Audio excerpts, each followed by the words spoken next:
हाँ तो फ्रेंड्स, आज की वीडियो में हम लोग सीखने वाले हैं अपने फाइल मेनू का प्रैक्टिकल। ये नोटपैड के अंतर्गत में हम सिखा रहे हैं आपको। नोटपैड ओपन करने के लिए विंडो के साथ आर बटन प्रेस करिए और यहाँ नोटपैड लिखने के बाद इंटर करिए।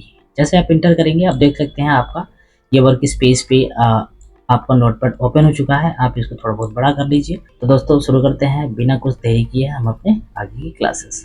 अगर आप हमारे चैनल पर नया है और हमारे चैनल को अब तक सब्सक्राइब नहीं किए हैं तो आप इसको सब्सक्राइब कर लीजिए। चलिए दोस्तों, फाइल को मैं बता दूं, फाइल के अंदर में आप पहला जो ऑप्शन मिल रहा है वो आपका न्यू मिल रहा है। न्यू एक ऑप्शन है जिसका शॉर्टकट की कंट्रोल के साथ आप एन बटन यूज कर सकते हैं। चलिए इसको समझते हैं। पहले देखिए, जैसे कि मैंने लिख दिया दिस इज ऑप्शन। जैसे कि मैंने एक यहाँ पे वर्ड लिख दिया और इसको मैं आपको बता रहा हूँ कैसे इसका न्यू यूज कर सकते हैं। जैसे कि हमने इस पे लिख दिया है टेक्स्ट। अब मैं जाऊंगा फाइल पे और न्यू के ऊपर क्लिक करूंगा तो ये ऑप्शन पूछेगा आपसे। ऊपर आप स्टेटमेंट पढ़ सकते हैं, do you want to save change to title untitled, यानी कि जो अनटाइटल नाम का फाइल है क्या आप उसका सेव करना चाहते हैं तो यस करिए, अगर नहीं चाहते तो डोंट सेव करिए। जैसे कि आपको मुझे इस फाइल को सेव करना है तो हम इसके ऊपर क्लिक करेंगे तो हमारे पास फाइल एक्सप्लोरर खुल जाएगा। चूंकि ये वाला पूरा विंडो जो आपके सामने दिख रहा है ये हमारा फाइल एक्सप्लोरर। इसमें आगे फाइल एक्सप्लोरर पे और अपने डेस्कटॉप पे एक फोल्डर बनाते हैं। फोल्डर बनाने के लिए आप कंट्रोल शिफ्ट के साथ एन प्रेस करेंगे तो आपको फोल्डर बन जाएगा। फोल्डर बनने के साथ इस पे नाम दे देता हूँ, जैसे नोटपैड प्रैक्टिकल। क्या दिया? Notepad practical. अब इसको एंटर करके सेव कर दिया, मतलब फोल्डर का नाम हमने दे दिया। फिर इसके बाद अपने फाइल का यहाँ नाम डालेंगे। देख सकते हैं यहाँ फाइल नेम दिया है। फाइल का नाम लिख दूंगा फर्स्ट प्रैक्टिकल। क्या लिखूंगा? First practical. अब इसको मैं सेव कर देता हूँ। सेव करने के साथ साथ देख सकते हैं इसको मिनिमाइज कर देता हूँ। यहाँ पे हमारा एक फोल्डर बन चुका है। चलिए इसको फिर से एक बार ओपन करते हैं। जो हमने सेव किया डॉक्यूमेंट देखते हैं वो है या नहीं है। देखिए ऑलरेडी हमारे पास ये डॉक्यूमेंट है, मीन्स दैट कि हमारा फाइल सेव हो चुका है। अब इसके बाद आप जाएंगे फाइल के ऊपर न्यू पे क्लिक करेंगे तो ये आपसे कुछ नहीं पूछेगा। रीजन क्या है कि आपकी ऑलरेडी फाइल सेव है, इस वजह से इसने कुछ आपसे नहीं पूछा। यदि आप कुछ नया फाइल के ऊपर कुछ लिखते हैं फिर इसके बाद यहाँ जाते हैं न्यू के ऊपर क्लिक करेंगे तो आपसे पूछेगा, क्योंकि ये फाइल आपकी सेव ही नहीं, इस वजह से आपसे पूछेगा। तो दोस्तों हमारे पास फाइल मेनू के अंदर दूसरा ऑप्शन है न्यू विंडो, जिसका shortcut key control plus shift plus N है।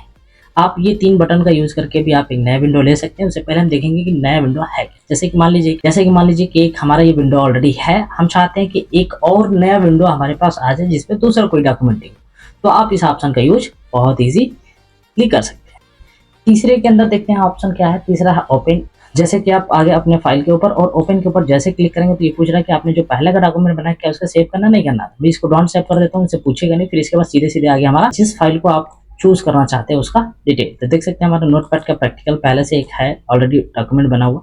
हम चाहते हैं कि यही हमारा फाइल खुल जाए। तो देख सकते हैं पहले वाला पुराना फाइल जो नहीं सेव किया वो हट गया और इसके बाद हमारी फाइल जो पहले सेव किया था वो आ गया। तो एक तरीके से हम कह सकते हैं नोटपैड के अंदर में जो पहले से बनी फाइल है उसको ओपन करना चाहते हैं तो फाइल के ओपन ऑप्शन से कर सकते हैं। सेव ऑलरेडी आपको बता दिया दोस्तों कि अगर आपने फाइल बनाया उस फाइल को सेव करना चाहते हैं किसी फाइल एक्सप्लोरर प्लेस पे तो आप इसका सेव कर सकते हैं। इसके बाद आ जाइए सेव एज। सेव एज क्या होता है? सेव एज एक तरीके से हम कह सकते हैं कि हमारा सेम डॉक्यूमेंट या सेम पेज की डॉक्यूमेंट को नए नाम और नए लोकेशन पे सेव करने के लिए यूज करते हैं। कैसे करते हैं देखो, जैसे कि मैंने सेव एज के ऊपर क्लिक किया, जैसे कि मैंने कंट्रोल शिफ्ट एन दबाने के बाद मेरा एक नया फोल्डर बन गया। उसको लिखता हूँ पीसी और इसके अंदर में सेम चीजें जो हमने लिखा था उसको देखिए, पीसी के नाम से ये फोल्डर नहीं बन रहा। अब जो सेम हमने डाटा लिखा था उस नाम को नए नाम से सेव करते हैं। यहाँ लिख देते हैं फर्स्ट को सेकेंड प्रैक्टिकल।